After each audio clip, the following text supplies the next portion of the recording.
Hello friends, welcome to my channel. मेरे channel पे आपका एक बार फिर से स्वागत है। अब तक हम यूनिट 22 तक कवर कर चुके हैं। इसके आगे का हम इस वीडियो में कवर करेंगे। तो चलिए प्रारंभ करते हैं।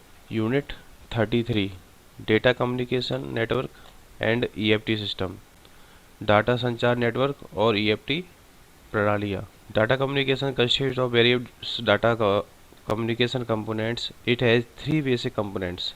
इसके तीन कौन कौन से कंपोनेंट्स हैं? Transmission devices and interface equipment, अर्थात प्रेषण उपकरण और अंतरापृष्ठ उपकरण। प्रेषण उपकरण और अंतरापृष्ठ उपकरण। Modern convergence between the digital and analog form is carried out by an interface device called modem। तो modem किसे कहते हैं? डिजिटल और एनालॉग के बीच जो ट्रांसफ़र होता है डाटा का, उसको मॉडेम कहते हैं। अर्थात आपके वेन यानी कि वाइड एरिया नेटवर्क से आपके सिस्टम को जोड़ने के लिए जो डिवाइस यूज होता है उसको मॉडेम कहते हैं, जो कि आपके डिजिटल से एनालॉग में कन्वर्ट करता है। Transmission medium terrestrial cables. Terrestrial cables में क्या क्या आता है आपका? टेरेस्ट्रियल केबल्स में आता है आपका twisted wire pair. Twisted wire pair यानी कि a twisted pair consist of two insulated copper wires. Twisted wire pair में क्या होता है? दो कॉपर वायर्स का ये पेयर होता है, जिन दोनों के बीच में इंसुलेटर लगा रहता है। अगला है कोएक्सियल केबल। कोएक्सियल यानी कि सह अक्षीय केबल। सह अक्षीय केबल में क्या होता है? The coaxial cable consist of an inner copper conductor held in position by circular spacer. सह अक्षीय केबल में एक आंतरिक तांबे के कंडक्टर से मिलकर बनी होती है, जो परिपत्र स्पेसर द्वारा स्थिति में होती है। अर्थात यह केवल चक्रीय अंतराल द्वारा यानी कि सर्कुलर स्पेसर में यह केवल चक्रीय अंतराल द्वारा जकड़बद्ध आंतरिक कॉपर कंडक्टर लगा होता है। भीतर वायर इंसुलेटर से घिरा होता है और एक संरक्षण आवरण से ढका होता है। यह आवरण कंडक्टर को सुरक्षित रखता है तथा संकेतों के व्यवधान को रोकता है। अगला है optical fibre cable. Optical fibre cable में क्या होता है? Optical fibre cable has been a technology breakthrough in communication. It supports data rate of 2 gigabytes per second. Fiber optics provide high quality transmission of signals at very high speed. No affected by electromagnetic interface. The transfer of data is through very thin glass or plastic fiber with a beam of light. The light source is laser beam driven by a high speed high current driver. Microwave system. Microwave signals may be passed on to the satellite। तो fibre optical में क्या होता है? Fibre optical संचार के क्षेत्र में एक प्रौद्योगिकी की शुरुआत है। यह 2 गीगाबाइट पर सेकंड की दरों को सहायता प्रदान करता है, यानी कि 2 गीगा पर सेकंड की स्पीड से इसमें डाटा ट्रेवल कर सकता है। फाइबर ऑप्टिक्स अत्यंत अधिक गति से संकेतों का अधिक गुणवत्ता पूर्वक प्रेषण करता है। फाइबर ऑप्टिक प्रेषण इलेक्ट्रोमैग्नेटिक व्यवधानों से प्रभावित नहीं होते। डाटा का अंतरण प्रकाश कड़ी वाले एक अत्यंत बारीक यानी कि पतले शीशे या प्लास्टिक रेशे के माध्यम से होता है। इन दोनों सुरक्षात्मक कारणों से प्रकाश उत्सर्जक डायोडों का उपयोग किया जा रहा है। अगला है माइक्रोवेव सिस्टम। माइक्रोवेव सिग्नल्स में be passed on to the satellite. ये टेलीफोन प्रणालियों और दूरदर्शन संचार में प्रयुक्त होने वाले अत्यधिक आवृत्ति वाले रेडियो संकेतों का उपयोग करते हैं। माइक्रोवेव संकेतों को संचार उपग्रहों को भी भेजा जा सकता है, अर्थात सैटेलाइट को भी भेजा जा सकता है। अगला है आपका ट्रांसमिशन प्रोसीजर्स, अर्थात प्रेषक संसाधक। इसमें कौन कौन से आपके? Message switcher is used to store and forward data to large number of terminals over a single communication channel. यह डाटा को भंडारित करने और उसे एकल संचार चैनल पर कई टर्मिनलों को अग्रेसित करने हेतु प्रयुक्त होता है। अगला है मल्टीप्लेक्सर। मल्टीप्लेक्सर क्या होता है? Send more than one signal simultaneously over a single communication channel. यह ऐसा उपकरण है जो एक से अधिक संकेतों को एक ही साथ एक एक वास्तविक चैनल को भेजे जाने में समर्थ बनाता है, यानी कि एक से अधिक चैनलों को साइमल्टेनियसली एक सिंगल कम्युनिकेशन चैनल पर भेज सकता है। तीसरा है front end procedures. Front end procedure क्या होते हैं? Front end procedure use to intercept and handle communication activities for the host computer or device located at the site of the CPU or the host computer. It relieves the computer of the communication task, leaving it free for processing application programs. यह एक ऐसी समर्पित संचार प्रणाली है जो host computer के लिए संचार गतिविधियों को अंतःरोधित करती है और उनका संचालन करती है। इसका उपयोग होस्ट कंप्यूटर से संचार कार्यों को रिक्त कराने हेतु और इस प्रकार उसे उसके सीपीयू को संचालन अनुप्रयोग में प्रयुक्त होने हेतु मुक्त कराने में किया जाता है। Mode of transmission. Mode of transmission में कौन कौन से हैं आपके? इसमें पहला है आपका simplex. Transmitting data is only one direction, commercial radio, half commercial radio. Simplex में क्या है? सिंप्लेक्स प्रेषण डाटा को केवल एक दिशा में प्रेषित करने में सक्षम होता है। प्रेषक प्राप्त नहीं कर सकता और प्राप्तकर्ता भेज नहीं सकता। वाणिज्यिक रेडियो प्रसारण सिंप्लेक्स प्रकार का प्रेषण है। इस प्रकार प्रेषण एनालॉग सिंप्लेक्स में उपयोगी होता है। यानी सिंप्लेक्स में क्या होता है? सिर्फ ये वन डायरेक्शनल होता है। जो रिसीवर होता है वो आपका सेंड नहीं कर सकता। जैसे कि आपका हो गया कॉमर्शियल रेडियो, यानी कि जो रेडियो है डीडी भारती जिस पे आप सुनते हैं, तो जो रेडियो होता है उस पर सिर्फ आप सुन ही सकते हैं, ना कि आप उस पर क्या है कोई रिप्लाई दे सकते हैं। तो वो सिर्फ रिसीव ही करेगा। ये हो गया आपका simplex. Half duplex. Half duplex यानी कि आपका transmission is both direction but only one direction at A time. Example के लिए वॉकी टॉकी। वॉकी टॉकी आपका एक बहुत बढ़िया एग्जाम्पल है। हाफ डुप्लेक्स में अर्ध डुप्लेक्स प्रेषण दोनों ही दिशाओं में डाटा की आवाजाही की सुविधा प्रदान करता है, किंतु एक समय में एक ही दिशा में संभव हो पाती है। यानी वॉकी-टॉकी में कि पहले एक साइड से आपका रिसीव करेगा, जब उसके बाद कम्युनिकेशन खत्म होगा तब आप दूसरी साइड से सिग्नल भेज सकते हो। ये आपका वॉकी-टॉकी का मेन कार्य रहता है। Full duplex. फुल डुप्लेक्स यानी कि simultaneously two way transmission. Example के लिए मोबाइल। इसमें पूर्ण डुप्लेक्स, जिसे आमतौर पर डुप्लेक्स कहा जाता है, एक साथ ही दोहरे प्रेषण की सुविधा प्रदान करता है। यानी जैसे मोबाइल में आप क्या है आपस में बातचीत एट ए टाइम दोनों आप सिग्नल भेज सकते हैं। Major networks. मेजर नेटवर्क कौन कौन से हैं आपके? पहला है आपका आई नेट। आई नेट क्या होता है? आई नेट की स्थापना वर्ष 1991 में टेलीफोन विभाग द्वारा की गई थी। यह एक त्वरित, विश्वसनीय, लचीला और अत्यंत किफ़ायती डाटा संचार नेटवर्क है। यह पैकेट स्विच्ड पब्लिक डाटा (पीएसपीडी) प्रौद्योगिकी पर आधारित डाटा नेटवर्क है, जो त्रुटि का पता लगाने और शुद्धियाँ करने वाली तकनीक से युक्त है। आईनेट का उपयोग किस लिए किया जाता है? आपको फॉल्ट निकालने के लिए और उनको ठीक करने के लिए। इनमें क्या होता है? इन पैकेटों को पहले तो नोड नामक पैकेट स्विचों में रखा जाता है, जो और कुछ नहीं है बल्कि पैकेटों को एकत्रित करने वाले कंप्यूटर हैं। ये पैकेट स्विचें पैकेटों को उपयुक्त वास्तविक लिंकों तक पहुंचाती हैं। उनमें भीड़ भाड़ या लिंकों की खराबी का पता लगाने तथा पैकेटों के वैकल्पिक मार्ग का तैयार तर्क रहता है। पैकेट स्विचिंग यानी कि रूट में खराबी और किसी विशिष्ट रूट पर भीड़ भाड़ की स्थिति में कॉलों के गतिशील पुनः प्रेषण तथा भिन्न भिन्न गतियों और संलेखों पर कंप्यूटरों टर्मिनलों के इंटरकनेक्शन की सुविधा प्रदान करती है। ये आपका आई नेट हो गया। उसके बाद अगला आता है निकनेट, NIC नेट यानी कि निकनेट।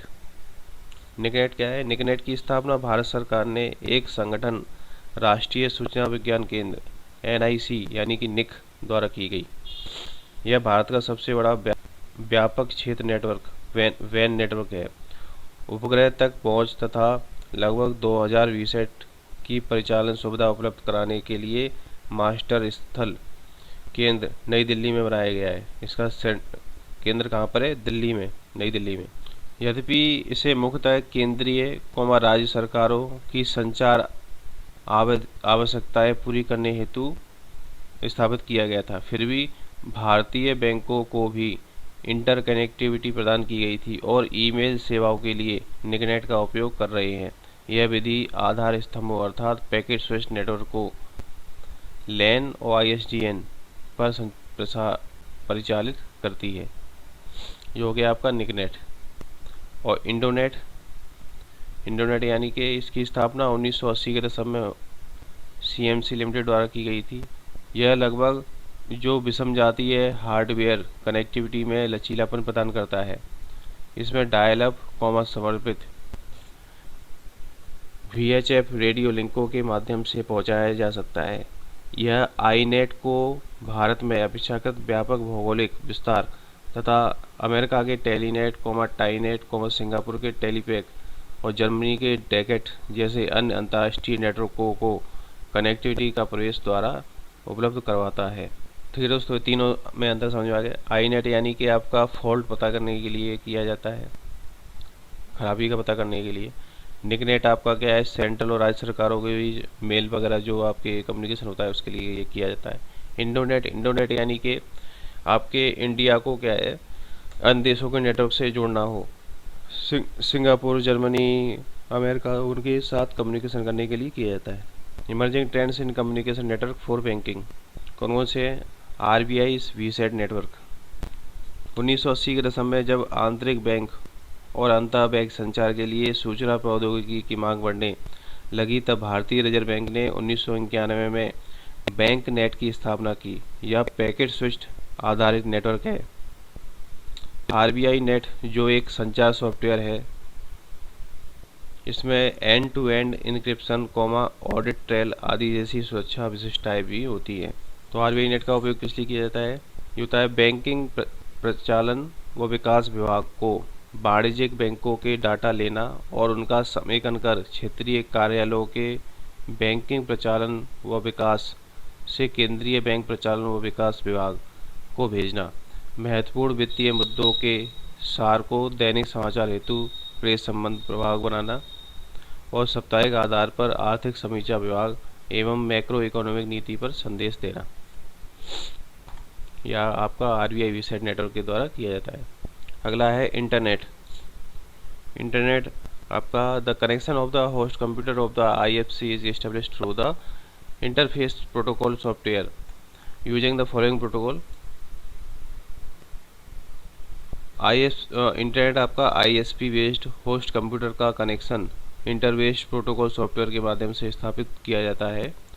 इनमें कौन कौन से प्रोटोकॉल यूज होते हैं? पहला है सीरियल लाइन प्रोटोकॉल और point two point protocol. Automatic clearing system, स्वचालित समाशोधन प्रणालियाँ। और दोस्तों एक चीज़ और है, जो स्विफ्ट है आपका, स्विफ्ट का उपयोग करने हेतु विनस्त संदेश अंतरण प्रणाली। तो स्विफ्ट में क्या है? बैंक वित्तीय दूरसंचार समिति स्विफ्ट क्या है? बैंक वित्तीय दूरसंचार समिति की स्थापना 1973 में 15 से अधिक देशों में फैले हुए 239 बैंकों द्वारा बैंकिंग उद्योग की निरंतर बढ़ती संचार आवश्यकताओं को पूरा करने हेतु समरूप अंतर्राष्ट्रीय लेन देन, संसाधन एवं प्रेषण प्रणाली बनाने के उद्देश्य से की गई थी। यह बेल्जियम कानूनों के तहत स्थापित एक सहकारी लाभार्जन न करने वाला संगठन है। इसका मुख्यालय ब्रुसेल्स में है। यह आपका स्विफ्ट है। अगला है ऑटोमेटेड क्लियरिंग सिस्टम, यानी कि स्वचालित समाशोधन प्रणालियाँ। इसमें क्या है आपका? चिप्स, समाशोधन गृह की अंतर बैंक भुगतान प्रणाली। चिप्स का फुल फॉर्म क्या है? समाशोधन गृह की अंतर बैंक भुगतान प्रणाली, यानी कि clearing house inter bank payment system. और अगला आपका चैप्स यानी कि clearing house automated payment system, यानी कि समाशोधन गृह की स्वचालित भुगतान प्रणालियाँ। ये आपका इंटरबैंक हो गया, ये ऑटोमेटेड पेमेंट हो गया। और अगला है चैट्स, यानी कि clearing house automated transfer system, यानी कि समाशोधन गृह की स्वचालित अंतर प्रणालियाँ, अंतरण प्रणालियाँ यानी कि ऑटोमेटेड ट्रांसफ़र अंतरण प्रणालियाँ। नेक्स्ट है आपका two level fund transfer system, द्विस्तरीय निधि अंतरण प्रणालियाँ। इसमें पहला है आपका फेड वायर। फेड वायर क्या है आपका? फेड वायर आपका संयुक्त राज्य अमेरिका की मुख्य निधि अंतरण प्रणाली है। और बैंक वायर क्या है? बैंक वायर संयुक्त राज्य अमेरिका के बैंकों के एक संघ के स्वामित्व वाला निजी क्षेत्र का एक अग्रणी इलेक्ट्रॉनिक दूरसंचार नेटवर्क है। ये आपका बैंक वायर हो गया। पॉइंट ऑफ सेल सिस्टम यानी कि POS. Point of sale system यानी कि POS. Point of sale system में क्या है आपकी पॉस क्या है? एक भुगतान करने का एक सिस्टम है।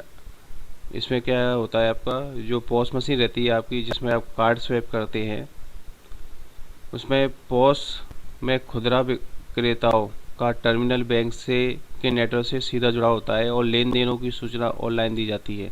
यह लेन देन दो प्रकार से संसाधित किए जा सकते हैं। पहला है जहाँ खुदरा विक्रेता और ग्राहक दोनों एक ही बैंक में खाता रखते हों।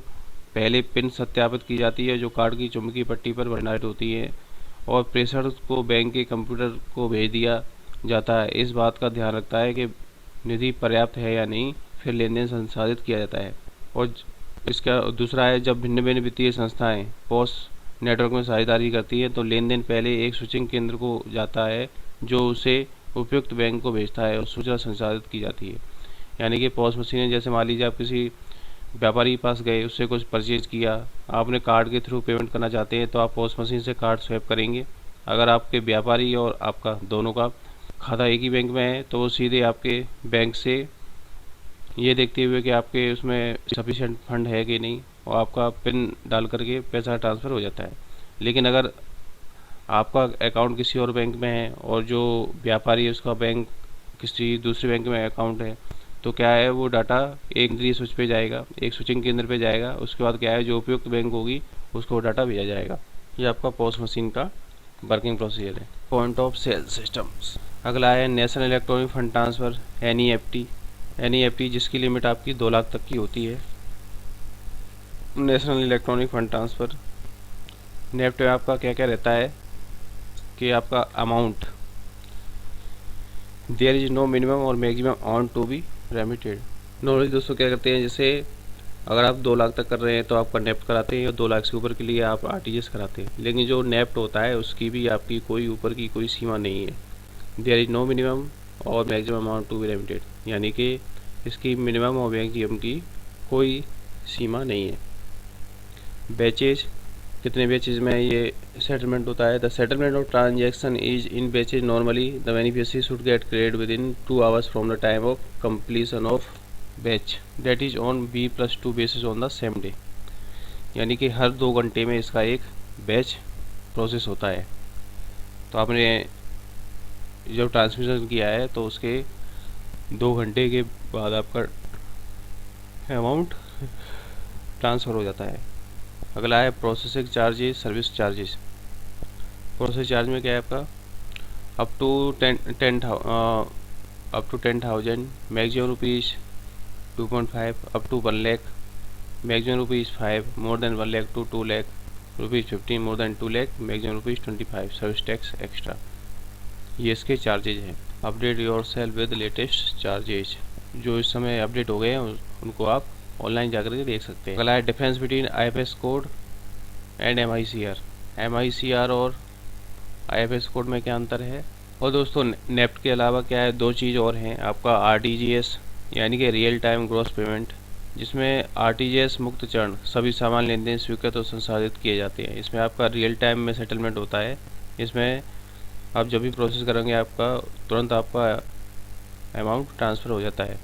Real time gross payment, real time gross. और इसका नेक्स्ट है आपका IMPS यानी कि शीघ्र भुगतान प्रणाली, यानी कि इमीडिएट। IMPS यानी कि इमीडिएट पेमेंट सर्विस, यानी कि शीघ्र भुगतान प्रणाली। यह आपका 24 घंटे 7 दिन मोबाइल फ़ोन के जरिए अंतर बैंक इलेक्ट्रॉनिक निधि अंतरण करता है। IMPS ग्राहकों को बैंक खाता एक्सेस करने के लिए मोबाइल उपकरण का उपयोग करने की सुविधा प्रदान करता है और तुरंत पुष्टि सुविधा सहित सुरक्षित तरीके से अंतरबैंक उच्च राशि की निधि को अंतरित करने की भी अनुमति देता है। आरटीजीएस का real time gross settlement. Real time gross settlement में आपका क्या है? The message is passed by PI to IFT interbank fund transfer procedure which act as a broker. यह संदेश पीआई द्वारा आईएफटीपी इंटरबैंक फंड ट्रांसफर को दिया जाता है, जो ब्रोकर के रूप में कार्य करता है। RTGS system is a fund transfer mechanism where transfer of money take place from the one bank to another as real time on gross basis. यानी कि आरटीजीएस प्रणाली एक धन हस्तांतरण है जहां धन का हस्तांतरण एक बैंक से दूसरे बैंक में वास्तविक समय और सकल आधार पर होता है। It is the fastest possible money transfer system through the banking channel. The banking channel के माध्यम से सबसे तेज संभव मनी ट्रांसफर सिस्टम है। RTGS help in preventing systematic and settlement risk. RTGS प्रणालीगत और निपटान जोखिमों को रोकने में मदद करता है। मैक्सिमम मिनिमम अमाउंट और RTGS minimum amount 2 lakh, maximum no limit. कम से कम 2 लाख चाहिए, मैक्सिमम की कोई लिमिट नहीं। अगला है difference between IFSC and MICR. IFSC code और एमआईसीआर में अंतर क्या है? इंडियन फाइनेंशियल सिस्टम कोड यानी कि IFSC is an alpha numeric code design in unique identity the bank branches in India. This is the 11 digit code which first 4 character represented the bank code, the next 4 character reserve a control character, present 0 appears in the 5th position, and remaining 6 character to identify the branch. The MICR code has a 9 digit to identify the bank branch. IFSC code is printed on check leaves issued to their customers. आपका IFSC code में क्या है? IFSC code आपका 11 digit का एक numeric code होता है जिसमें पहले के 4 कोड आपका बैंक कोड दिखाते हैं। अगला जो 5वां है वो आपका एक कंट्रोल कैरेक्टर रहता है, ज़्यादातर वो 0 ही रहता है। 5th character always 0। और बचे हुए जो 6 कैरेक्टर हैं वो आपकी ब्रांच को आइडेंटिफाई करते हैं। इस तरह से ये आपके 11 न्यूमेरिक हो गए। Alpha numeric, sorry not only numeric, it is alpha numeric. यानी कि 4 जो आपके रहेंगे वो आपके रहेंगे alpha numeric, ABCD alpha numeric में रहेंगे 4, फिर उसके बाद एक 0, फिर उसके बाद आपके न्यूमेरिक। तो ये अल्फ़ा न्यूमेरिक कोड है एक ये। और MICR ये आपका पूरा एक न्यूमेरिक कोड रहता है, ये 9 डिजिट का रहता है। IFSC कोड क्या है? वो आपके चेक की जो लीव्स रहती हैं उन पर भी प्रिंट करके दिया जाता है। अगला है unit 34, role of technology upgradation and its impact on banks. यानी कि प्रौद्योगिकी उन्नयन की भूमिका और बैंकों पर इसका प्रभाव। डाटा वेयरहाउस क्या है? Data warehouse data from heterogeneous source is stored to generate critical information for decision support system. The main character of the data stored in a data warehouse. Data warehouse क्या है आपका? विषम स्रोतों से data निर्णय समर्थन प्रणालियों के लिए महत्वपूर्ण जानकारी उत्पन्न करने के लिए संग्रहित किया जाता है। इसकी मुख्य विशेषता क्या है? इट इज़ सब्जेक्ट ओरिएंटेड, यह विषय उन्मुख है। यह विषय उन्मुख होता है, अर्थात बैंकिंग परिवेश में एक ग्राहकोन्मुख हो सकता है जिसमें ग्राहक से संबंधित सभी प्रकार के लेन देनों सहित सभी सूचनाएं भंडारित की जाती हैं। It is integrated and there are no inconsistencies, यह एकीकृत होता है और इसमें विसंगतियां नहीं होती। The data in data warehouse is non volatile. Data warehouse में रखा डाटा अपरिवर्तनशील होता है। सामान्यतः कोर बैंकिंग जैसे लेन देन प्रक्रिया प्रणाली के तहत डाटा को नियमित रूप से अद्यतन किया जाता है जिससे यह क्रियाशील होता है। डाटा वेयरहाउसों में सामान्यतः डाटा स्थूल रूप में समय समय पर भंडारित की जा सकती है। इट इज़ टाइम वेरिएंट, यह सामयिक अंतर वाला होता है। किसी डाटा वेयरहाउस में डाटा का समय मान उल्लेखनीय रूप से अपेक्षाकृत अधिक अर्थात 5 से 10 वर्ष होता है। 5 से 10 वर्ष तक डाटा रखा जाता है। Data warehouse can be establish even across multiple computer platform as long as the transaction details are made available to the data warehouse in standardized format. Data warehouse को कई कंप्यूटर प्लेटफॉर्मों पर भी स्थापित किया जा सकता है जब तक कि लेन देन का वितरण मानकीकृत स्वरूपों में डेटा वेयरहाउस को उपलब्ध नहीं कराया जाता। अगला है data mining.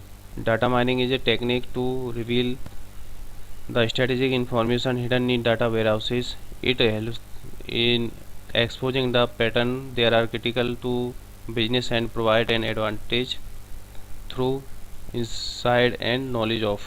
Data mining data warehouse में छिपी महत्वपूर्ण सूचना का पता करने की एक तकनीक है। यह बृहत डाटाबेसों में विद्यमान पद्धतियों और संबंधों का स्वमेव पता लगाने की एक प्रक्रिया है। ये पद्धतियाँ कौन कौन सी हैं आपकी? पहला है sound predictions of customer behaviour, ग्राहक व्यवहार की ध्वनि की भविष्यवाणी, यानी कि कस्टमर के का साउंड प्रेडिक्शन करना। हाईली टारगेटेड मार्केट फोकस, अत्यधिक लक्षित बाजार फोकस। मैक्सिमाइज्ड ऑपरेशनल इफेक्टिवनेस, अधिकतम परिचालन प्रभावशीलता। और ऑप्टिमल रिटर्न ऑन इन्वेस्टमेंट, निवेश से इष्टतम प्रतिलाभ। तो दोस्तों कौन कौन से हो गया आपका? ये आपका हो गया sound prediction of customer behaviour, ग्राहक के व्यवहार का सुदृढ़ पूर्वानुमान। हाईली टारगेटेड मार्केट फोकस, अत्यधिक लक्ष्यांकित बाजार संकेंद्रण। और मैक्सिमाइज्ड ऑपरेशनल इफेक्टिवनेस, अधिकतम परिचालन प्रभावशीलता। ऑप्टिमल रिटर्न ऑन इन्वेस्टमेंट, निवेश से इष्टतम प्रतिलाभ, अधिकतम प्रतिलाभ। Establishment of data warehouse Vasudevan committee. Data warehouse को स्टेब्लिश किसने किया? वासुदेव कमेटी ने। डाटा माइनिंग क्या है? Data mining technique can be applied in predicting future trends based on information available, credit risk analysis. Mining technique can be applied in prediction future trends based on information available, credit risk analysis. Data mining तकनीक भविष्य में उपलब्ध trend risk analysis के आधार पर भविष्य के रुझानों में लागू की जा सकती है। Analysing demographic information about customer, ग्राहकों के बारे में जनसांख्यिकी जानकारी का विश्लेषण। Banks can use a corporate website for, bank corporate website का उपयोग किस लिए कर सकते हैं? डिसेमिनेशन ऑफ इंफॉर्मेशन, यानी कि सूचना का प्रसार करने के लिए। अगला है फाइनेंशियल एडवाइस, वित्तीय सलाह के लिए। To highlight non banking activities, गैर बैंकिंग गतिविधियों को उजागर करने के लिए। अ नोड ऑफ कॉमर्स, वाणिज्य के लिए एक नोड। सेल फाइनेंशियल प्रोडक्ट, वित्तीय उत्पाद बेचने के लिए।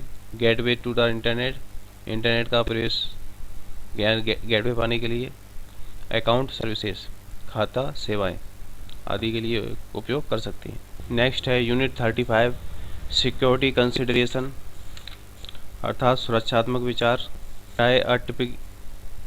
A typical computerized environment constitutes three independent but separate components: software, hardware and data. एक विशिष्ट कंप्यूटरीकृत वातावरण में तीन स्वतंत्र लेकिन अलग अलग घटक सॉफ्टवेयर, हार्डवेयर और डाटा का गठन होता है। The risk broadly load to, जोखिम व्यापक रूप से क्यों होता है? Incorrect decision making leading to setback to business, अर्थात गलत निर्णय लेने से व्यवसाय को झटका लगा हो। Interpretation in activity due to loss of data, hardware, software and peopleware. Data, hardware, software log और पीपलवेयर की हानि के कारण गतिविधियों में रुकावट। वॉयलेशन ऑफ प्राइवेसी, यानी कि प्राइवेसी का उल्लंघन। Direct financial losses due to computer frauds, computer धोखाधड़ी के कारण प्रत्यक्ष वित्तीय नुकसान। अगला है the objective of computer auditing is, auditing के क्या क्या ऑब्जेक्ट हैं? पहला आपका असेट्स सेफगार्डिंग, संपत्ति की सुरक्षा। नेक्स्ट है प्रिजर्विंग डाटा इंटीग्रिटी, डेटा अखंडता का संरक्षण। अचीविंग सिस्टम एफिशिएंसी, सिस्टम दक्षता हासिल करना। Risk prone components in computerize system, कौन कौन से कंपोनेंट्स रिस्क प्रोन रहते हैं?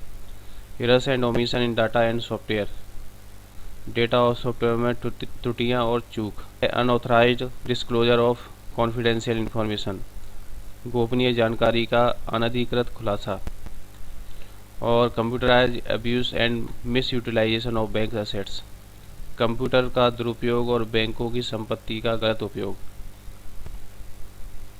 नेक्स्ट है आपका effective control mechanism in computerised environment, कंप्यूटरीकरण वातावरण में प्रभावी नियंत्रण तंत्र। पहला है प्रिवेंटिव यानी कि निवारक, अगला है डिटेक्टिव यानी कि जासूसी, अगला है यानी कि करेक्टिव यानी कि सुधारात्मक। अगला है scope of system audit. System audit का क्या स्कोप है? Review of operation to establish compliance, अनुपालन स्थापित करने के लिए संचालन की समीक्षा। Review of the adequacy of procedures and controls, प्रक्रियाओं और नियंत्रणों की पर्याप्तता की समीक्षा। Integrity review focused at fraud detection prevention of IT system, IT प्रणाली की धोखाधड़ी का पता लगाने रोकथाम पर केंद्रित अखंडता की समीक्षा। अगला है audit trail is a chronological record of all events occurring in a system. Audit trail एक सिस्टम में होने वाली सभी घटनाओं का एक कालानुक्रमिक record. Legal framework for electronic transactions, electronic transaction के लिए लीगल फ्रेमवर्क क्या है? Constitutes upon the recognition given the electronic records, electronic documents, electronic signature, identity, incidental amendments have also been made into following facts। Electronic अभिलेखों, electronic दस्तावेजों, electronic हस्ताक्षरों को दी गई मान्यता के परिणाम स्वरूप निम्नलिखित नियमों में आकस्मिक संशोधन भी किए गए हैं। इंडियन पेनल कोड 1860, और नेक्स्ट है the Indian evidence act 1872, next है बैंकर्स बुक एविडेंस एक्ट 1891, और अगला है reserve bank of India act 1934। इनमें अमेंडमेंट किए गए हैं। Module D support services, marketing of banking services oblique products. सहायक सेवाएं कौन कौन सी हैं? बैंकिंग सेवाओं ऑब्लिक उत्पादों का विपणन, marketing of banking services oblique products. Unit 36 marketing and introduction, विपणन एक परिचय। तो दोस्तों मार्केटिंग क्या है? मार्केटिंग मैनेजमेंट, विपणन प्रबंधन की परिभाषा। Marketing management is the process of planning and executing the conception, pricing, promotion and distribution of goods, service and idea to create exchanges with large groups that satisfy customer and organizational objectives। विपणन प्रबंधन ग्राहक, संगठनात्मक उद्देश्यों को पूरा करने वाले लक्ष्य समूहों के साथ आदान प्रदान बनाने के लिए माल, सेवा और विचारों के गर्भाधान, मूल्य निर्धारण, प्रचार और वितरण की योजना और क्रियान्वयन की प्रक्रिया है। Function of marketing management, analysis विश्लेषण, प्लानिंग योजना, इम्प्लीमेंटेशन कार्यान्वयन, और कंट्रोल यानी कि नियंत्रण। तो दोस्तों एनालिसिस में क्या है? विश्लेषण में प्रभावी विपणन आयोजना तैयार करने के लिए ग्राहक, प्रतिस्पर्धाओं, प्रवृत्तियों और परिवेश में हुए परिवर्तनों तथा आंतरिक शक्तियों एवं कमजोरियों को समझने की आवश्यकता होती है। आयोजना में इसमें फर्म के दीर्घकालीन दिशा निर्देशों की रणनीति आयोजना तथा कम अवधि में इस रणनीतिक आयोजना को सहायता प्रदान करने हेतु विपणन कार्यक्रमों एवं युक्तियों का समावेश होता है। कार्यान्वयन रणनीतिक एवं युक्तिपरक आयोजनाओं के कार्यान्वयन हेतु कर्मचारियों की नियुक्ति, कार्यों एवं उत्तरदायित्वों के आवंटन, बजट निर्धारण एवं आवश्यक वित्तीय और अन्य संस्थाओं को जुटाए जाने की आवश्यकता होती है। अगला है नियंत्रण भावी कार्रवाई के स्वरूप के निर्धारण हेतु नियत ध्येयों तथा आयोजनों में निरूपित लक्ष्यों के समक्ष हुई प्रगति का आकलन एवं मूल्यांकन एक महत्वपूर्ण कार्य होता है। कार्य निष्पादन के मानदंडों के आकलन तथा कारणों और उसके प्रभावों के निर्धारण में कठिनाई के कारण यह कार्य उलझनपूर्ण सिद्ध हो सकता है। अगला है कैरेक्टरिस्टिक ऑफ सर्विसेज, सेवाओं के लक्षण। पहला है इंटेंजिबिलिटी अर्थात अमूर्तता या अगोचरता। इससे आशय किसी भौतिक स्वरूप या विशेषताओं से जुड़े न होने वाले पहलुओं से है। विशुद्ध सेवा तत्व में यह अतिरिक्त सुस्पष्ट होता है, जैसे किसी प्राध्यापक द्वारा दिया जाने वाला व्याख्या। अगला है इनसेपरेटेबिलिटी यानी कि अवियोज्यता। इसका अभिप्राय है कि सेवा के उत्पादन और उपभोग तत्व समाधेय रूप से अंतराविष्टित यानी कि इनएक्सट्रिकेबली इंटरवाइंडेड होते हैं। इसलिए अधिकांश मामलों में उत्पादन के समय उपभोक्ता की उपस्थिति आवश्यक होती है। अगला है हेटेरोजेनेइटी यानी कि विषमता। प्रदान की जाने वाली सेवाएं सभी ग्राहकों के लिए समान एक जैसी नहीं होती। सेवा की इस विशेषता को विषमता कहा जाता है। किसी सेवा की गुणवत्ता उस व्यक्ति पर निर्भर करती है जो उसे प्रदान करता है, या फिर उस समय पर निर्भर करती है जब वह प्रदान की जाती है। अगला है पेरिसेबिलिटी यानी कि नश्वरता। इसका अभिप्राय है कि सेवा यूनिटों का संचय नहीं किया जा सकता। उदाहरण के लिए हवाई जहाज के उड़ान भरने के समय या नाटक आरंभ होने के समय किसी सीट के रिक्त होने पर उसे संचित नहीं किया जा सकता, या अगले दिन या फिर अगले हफ्ते बेचा नहीं जा सकता। यह राजस्व हमेशा के लिए हाथ से निकल जाता है। अगला है फिजिकल गुड्स सर्विस, भौतिक माल और सेवाएं। तो दोस्तों फिजिकल गुड्स और सर्विसेज में क्या क्या अंतर है आपका? ये आपके टेंजिबल यानी कि ये आपकी मूर्त रूप में रहती हैं, अर्थात गोचर होती हैं। सर्विसेज आपकी इंटेंजिबल होती हैं, अर्थात ये अमूर्त रूप में होती हैं, इंटेंजिबल रहती हैं। फिजिकल गुड्स यानी कि जैसे कोई आपका सामान हुआ जिसको आप क्या छू सकते हैं, वो सब टेंजिबल चीज़ें होती है। इंटेंजिबल चीज़ें वो होती हैं जिनको आप छू नहीं सकते लेकिन वो एग्जिस्ट करती हैं। जैसे कि फिजिकल गुड्स में मान लीजिए जैसे आपका कोई टीवी, फ्रिज या फिर कोई वॉशिंग मशीन, कोई इलेक्ट्रॉनिक आइटम या फिर कोई मशीनरी, या आपकी टेंजिबल चीज़ें हैं। इंटेंजिबल यानी कि जिनको आप छू नहीं सकते। जैसे कि मान लीजिए आपको कहीं यात्रा करनी है तो आप फ्लाइट में अर्थात हवाई जहाज़ में टिकट भरते हैं, तो जो हवाई जहाज़ आपको जो सर्विस दे रहा है, एरोप्लेन जो आपको सर्विस दे रहा है ट्रैवलिंग की, वो सर्विस एग्जिस्ट करती है लेकिन आप उसको सर्विस को छू नहीं सकते। जैसे कि मोबाइल फ़ोन के ज़रिए आप किसी से बात करते हैं तो वो भी एक क्या है, सर्विस है आपकी, लेकिन उस सर्विस को आप छू नहीं सकते।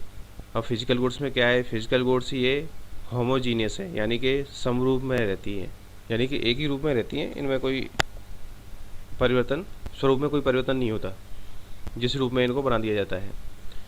हेटेरोजेनियस यानी कि ये विषम जाति हैं, इनके स्वरूप में परिवर्तन होते रहते हैं। Production and distribution are separated from consumption. उत्पादन और वितरण उपभोग से पृथक होते हैं। उत्पादन और वितरण उपभोग से पृथक होते हैं। Products distribution and consumption are simultaneous process. उत्पाद और वितरण तथा उपभोग साथ साथ चलने वाली प्रक्रियाएं हैं। यानी कि इसमें क्या है, पहले प्रोडक्शन किया जाएगा, फिर डिस्ट्रीब्यूशन किया जाएगा, फिर उसके बाद इसका कंजप्शन होगा। इसमें क्या है, इसका प्रोडक्शन भी साथ में चल रहा है, डिस्ट्रीब्यूशन भी साथ में चल रहा है, कंजप्शन भी साथ में चल रहा है। अर्थिंग यानी कि ये एक वस्तु है, एन एक्टिविटी, और सर्विस क्या है, एन एक्टिविटी प्रोसेस। ये आपकी एक्टिविटी और एक अर्थात क्रियाकलाप और एक प्रक्रिया है। Core values produced in factory, स्थायी मूल्य कारखानों में निर्मित होते हैं। और सर्विस में क्या है, core values produced in buyer seller interaction, और स्थायी मूल्य क्रेता और विक्रेता के संवादों में निर्मित होता है। कस्टमर डू नॉट पार्टिसिपेट, इसमें ग्राहकों की सहभागिता नहीं होती। और कस्टमर पार्टिसिपेट इन प्रोडक्शन, और इसमें उत्पादन प्रक्रिया में ग्राहकों की सहभागिता होती है। अगला है can be kept in stock, इनको संचित किए जा सकते हैं, ये संचित किए जा सकते हैं। Can not be kept in stock, इनको संचित नहीं किया जा सकता। ट्रांसफ़र ऑफ ओनरशिप, इसमें मालिकाना हक ट्रांसफ़र होता है। यानी कि आप जो कोई अगर टीवी, फ्रिज, वॉशिंग मशीन या कोई हैवी मशीनरी आप परचेज़ कर रहे हो तो उसके आप मालिक बन जाओगे। लेकिन आप कोई सर्विस इस्तेमाल कर रहे हो, जैसे कि आपको ट्रैवल कर रहे हैं हवाई जहाज़ के जरिए, रेलगाड़ी के जरिए, तो आप उस क्या है, उस एरोप्लेन या रेलगाड़ी के मालिक नहीं बन जाओगे, वो सिर्फ आपको सर्विस दे रहे हैं। नेक्स्ट है यूनिट 37, सोशल मीडिया मार्केटिंग, सामाजिक माध्यम अर्थात मीडिया विपणन। Social media marketing is a term used to describe marketing techniques that are focused on social media sites such as Twitter, Facebook, and YouTube, etc. It is the actually using social media as a communication tools that makes the companies accessible to those interested in their product and make them visible to those who have no knowledge of their product. Social media marketing का एक शब्द है, ऐसा शब्द है जिसका उपयोग marketing तकनीकों का वर्णन करने के लिए किया जाता है और जो सोशल मीडिया साइट्स जैसे ट्विटर, फेसबुक और यूट्यूब आदि पर केंद्रित है। यह वास्तव में एक संचार उपकरण के रूप में सोशल मीडिया का उपयोग कर रहा है जो कंपनियों को अपने उत्पाद में रुचि रखने वालों के लिए सुलभ बनाता है और उन्हें उन लोगों के लिए दृश्यमान बनाता है जिन्हें अपने उत्पादों का कोई ज्ञान नहीं है। Scope in social media marketing. Social media marketing में क्या क्या स्कोप है? Social media marketing has a huge scope in India as rightly pointed out by earlier user. Facebook has more than 20 million Indians. Most of the youth-focused brands already have an active social media presence, but the trend might not have caught the brands targeting other age segment. Social media marketing का भारत में बहुत बड़ा दायरा है, जैसा कि पूर्व उपयोगकर्ताओं द्वारा बताया गया है। फेसबुक में 20 मिलियन से अधिक भारतीय हैं। अधिकांश युवा केंद्रित ब्रांडों में पहले से ही सक्रिय सोशल मीडिया मौजूद है, लेकिन प्रवृत्ति ने अन्य आयु वर्ग को लक्षित करने वाले ब्रांडों को नहीं पकड़ा गया है। We are seeing an explosion in internet penetration in India, which in turn will propel growth in social media. We are seeing lots and lots of brands, both big and small, getting onto social media. If employed properly, it can even help startups rise to prominence. हम भारत में internet के प्रवेश में विस्फोट को देख रहे हैं जो बदले में सोशल मीडिया में विकास को बढ़ावा देगा। हम बहुत सारे ब्रांड देख रहे हैं, दोनों बड़े और छोटे सोशल मीडिया पर हो रहे हैं। अगर ठीक से काम किया जाए तो यह स्टार्टअप को प्रमुखता देने में भी मदद कर सकता है। Some of the popular social marketing networks कौन से हैं? Twitter perhaps the simplest of the social media platform. Twitter also just happen to be the one of the most fun and interesting. Messages are limited to 140 characters or less, but the more than enough to post a link, share a image, or even trade thought with your favorite celebrity or influencer. Twitter's interface is easy to learn and use, and setting up a new profile and takes minutes. Twitter शायद सभी social media platform में सबसे सरल, Twitter भी सबसे मज़ेदार और दिलचस्प में से एक होता है। संदेश 140 वर्ण या उससे कम तक सीमित है, लेकिन यह लिंक पोस्ट करने, एक छवि साझा करने, यहाँ तक कि अपने पसंदीदा सेलिब्रिटी का प्रभावक के साथ व्यापार विचार करने के लिए पर्याप्त से अधिक है। ट्विटर इंटरफेस को सीखना और उपयोग करना आसान है और एक नया प्रोफाइल सेट करने में केवल मिनट लगते हैं। मिनटों में आपकी नई प्रोफाइल बन जाती है। Facebook considered to be synonymous with social media. By some, Facebook is the one site where the likely to find friends, colleagues, and relatives all floating around. Although Facebook is the mainly centered around sharing photos, links, and quick thought of a personal nature, individuals can also show their support to brand or organization by becoming fans. Facebook लोगों द्वारा social media का पर्याय माने जाने वाला एक ऐसी site है जहां आपको दोस्तों, सहकर्मियों और रिश्तेदारों के बारे में पता चलता है। हालांकि फेसबुक मुख्य रूप से एक व्यक्तिगत प्रकृति के फोटो, लिंक और त्वरित विचारों को साझा करने के आसपास केंद्रित है, लेकिन व्यक्ति प्रशंसक बनने के लिए ब्रांडों या संगठनों को अपना समर्थन भी दिखा सकते हैं। अगला है LinkedIn. LinkedIn one of the only mainstream social media sites that's actually geared towards business. LinkedIn is two cyberspace that networking groups once were to local business community. It's great for meeting customers, getting in touch with vendors, recruiting new employees, and keeping up with the latest in business or industry news. If it matters to your company or careers, you can probably do it on LinkedIn.